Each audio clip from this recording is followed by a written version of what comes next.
Fala meu jovem, professor André Penaforte aqui e vamos dar continuidade ao nosso estudo do reino Metazoa, o estudo do reino Animalia. E aqui nós vamos falar agora sobre o filo Annelida. Só para situar, lembra, reinos são divididos em filos. Se não lembra disso, vai lá no capítulo de taxonomia que eu expliquei bem direitinho. Reino, filo, classe, ordem, família, gênero e espécie são as categorias taxonômicas.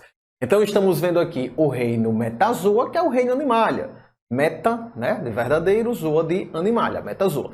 E vamos falar agora sobre o filo Annelida. Vamos lá. Primeira característica desses indivíduos. Os anelidos, eles são compostos, constituídos por indivíduos de corpo metamerizado. O que é isso, professor?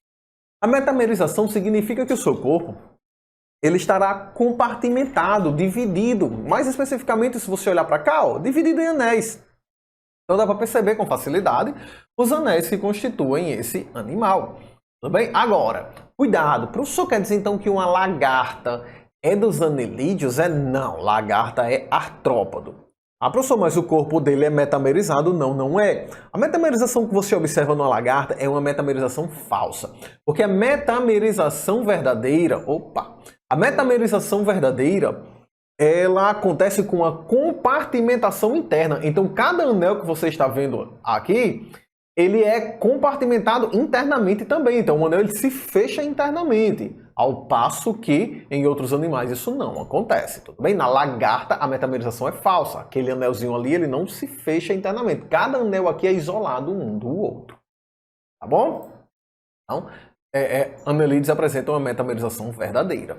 São animais triblásticos, ou seja, apresentam os 3 folhetos germinativos, mesoderma, endoderma e ectoderma, né? Esses folhetos que vão formar os tecidos animais que constituem esses seres vivos, né? O tecido epitelial, muscular, conjuntivo e nervoso, são 4 tecidos que formam os animais. E são celomados, ou seja, apresentam o celoma, uma estrutura que preenche os seus corpos provenientes da mesoderme.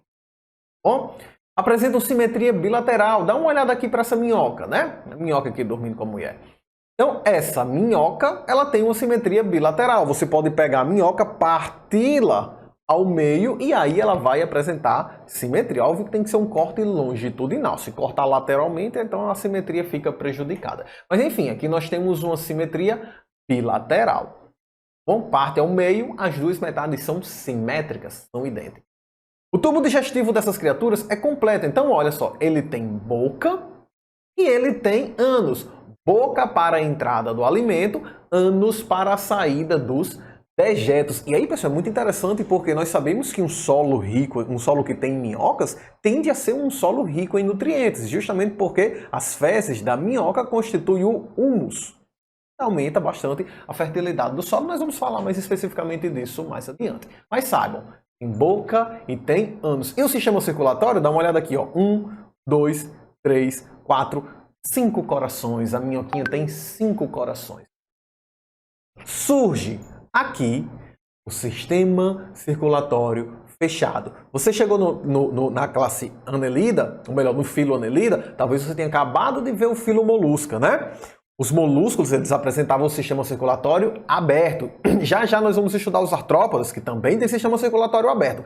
Aqui o sistema circulatório é fechado, ou seja, todo o sangue circula dentro de vasos sanguíneos. O sangue não entra em contato direto com o órgão. Bom, então todo o sangue está dentro de vasos sanguíneos, circulando dentro de vasos sanguíneos, exatamente como é na gente, exatamente como é o nosso sistema circulatório. Todo o nosso sangue circula dentro de vasos sanguíneos, não pode vazar. Se vazar, você está com hemorragia interna.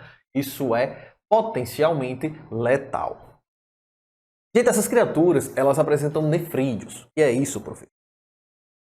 Seria como eu posso dizer, um protótipo de néfron.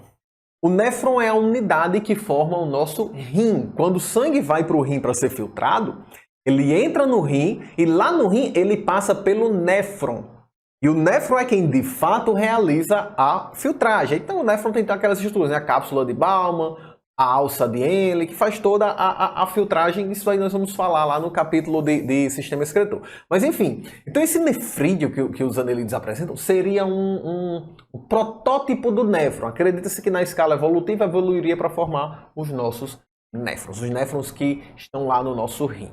E aí, se você olhar, ó, lembra que eu disse? Metamerização verdadeira. Aí olha para cá, ó, tá vendo? O anelzinho que forma a minhoca, você tá vendo que são vários anéis e cada anel desse ele é metamerizado, ele tem uma metamerização verdadeira. Eles são divididos internamente. Então, olha só, cada anel é compartimentado. Cada anel é um compartimento. E cada um desses compartimentos possui o seu próprio sistema excretor, possui o seu próprio nefrídeo. Olha só como isso é interessante. Inclusive, esses nefrídeos liberam excretas nitrogenadas, o que ajuda na fertilização do solo que essas minhocas se encontram. Por isso o solo com minhoca é tão rico. Tem o humus e tem a excreta nitrogenada proveniente dos néfros. Agora, pessoal, olha que interessante. Nos anelídeos, nós temos organismos monóicos e dioicos. Monóico, uma casa, dioico, duas casas. Monóicos são os hermafroditas, né? Os dois sexos num único indivíduo, que a gente chama de hermafrodita, por isso mono, um indivíduo, os dois sexos. Dioico, dois indivíduos, um para cada sexo. Você tem o macho, você tem a fêmea. Aí olha como funciona.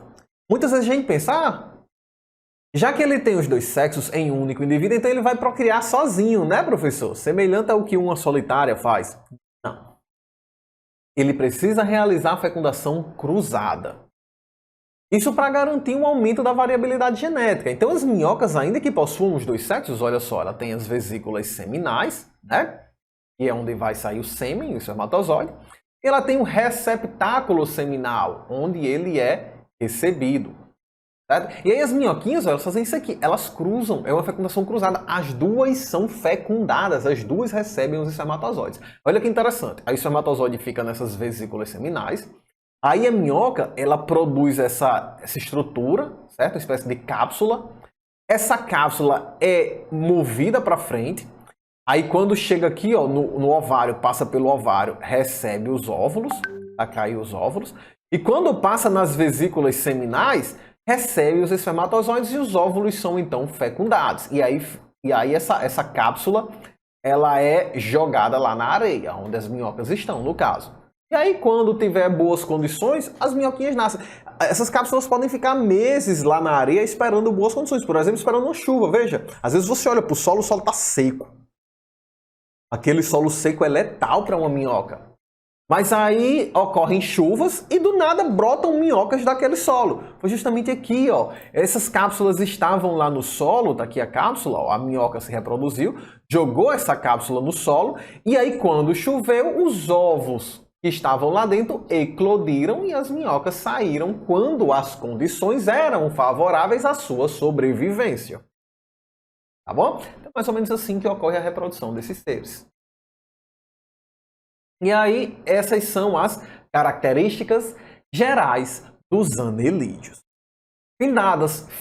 Finalizadas as características gerais dos anelídeos, vamos falar um pouquinho sobre as principais classes